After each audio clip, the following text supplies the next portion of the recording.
Good afternoon, welcome to the news on Flip. I am Christian Chuku. Let's take a swipe at the top headlight. On Ondo killings, victims for mass burial today as reps call for raid on Ondo forests. Ekiti governorship election, INEC chairman appeals ahead. Why Peter Obi is only stingy to your ministry, Catholic priest fires Mbaka. On business, federal government to concession 17 airports.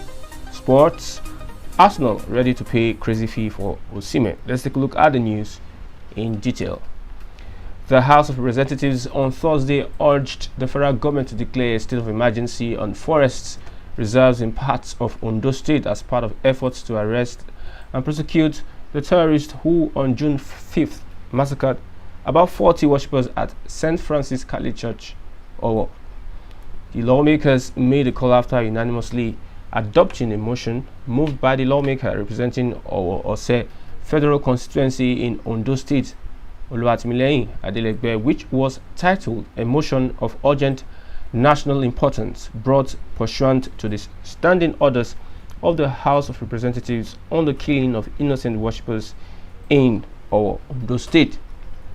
Adelegbe recalled a series of similar attacks in the state, saying in Molege community within Oshe local government area earlier in January, farmlands and houses were set ablaze and 3 persons killed.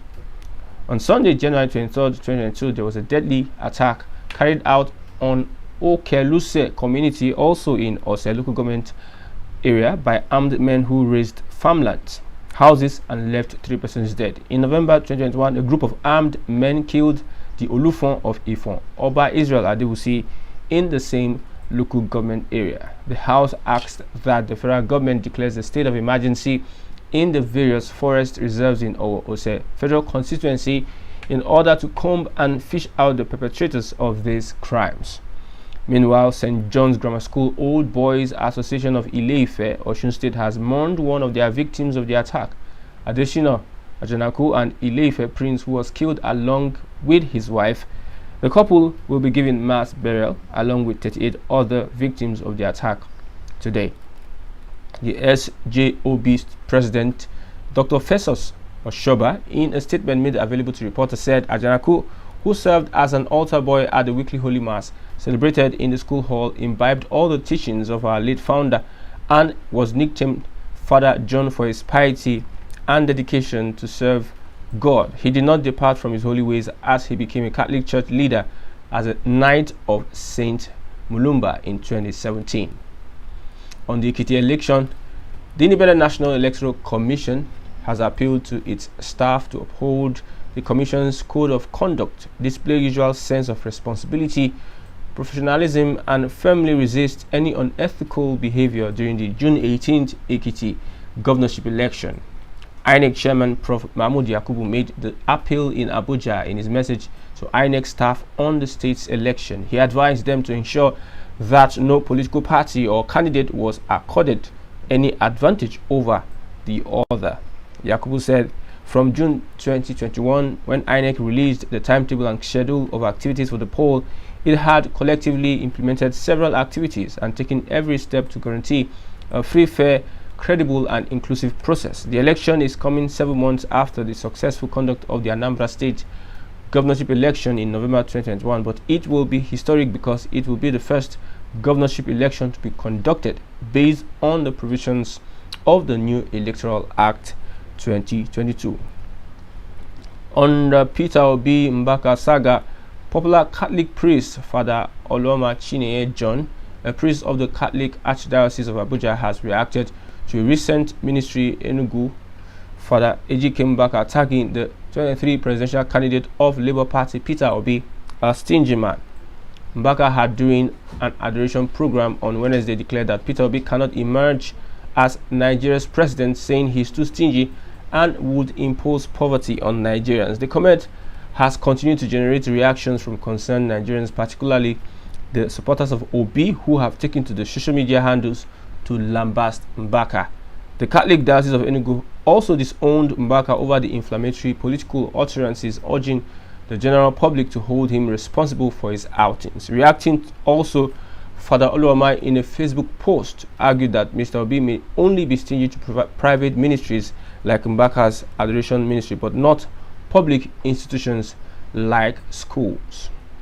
In business, at least 17 airports under the management of the Federal Airports Authority of Nigeria are going to be given to concessionaires, the federal government announced on Thursday. It also announced that the country's civil aviation regulations were currently being reviewed for unbundling in order to make the entry requirements for aviation investors much easier.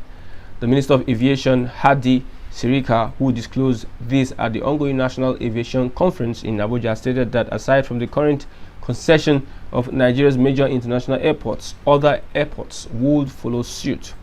The concession process for Nigeria's 4 international airports in Lagos, Abuja, Port Harcourt, and Kano is currently ongoing.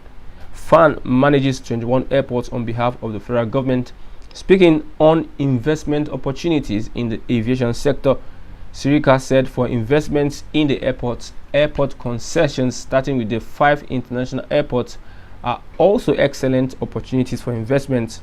Other airports too gradually will be out on concession. Now to sports. Arsenal are preparing to make a second offer for Victor Osimhen, which will match the £100 million price tag Napoli have put on a 23-year-old striker, having seen their first £60 million bid rejected by the Italian club on Monday. The Gunners' previous record transfer fee was the £72 million they paid Lille in 2019 to sign Nicolas Pepe. According to Italian daily La Gazzetta dello Sport, Arsenal are keen to sign the 23-year-old Nigerian international as a replacement for former skipper Alexandre Lacazette, who rejoined Lyon on a free loan this summer. Arsenal are gearing up to enter talks with Napoli for Osimhen and are keen to sign the £100 million valued striker. Manchester United are also keen on the move, but the Gunners hold the edge for the time being, the report said. The striker, who scored 18 times and made 6 assists in 32 games last season, is also on the radar of other top European clubs. On that note, we've come to the end of the news on Flip. I'm Christian Chiku. Hope you enjoyed the report. Thanks for watching.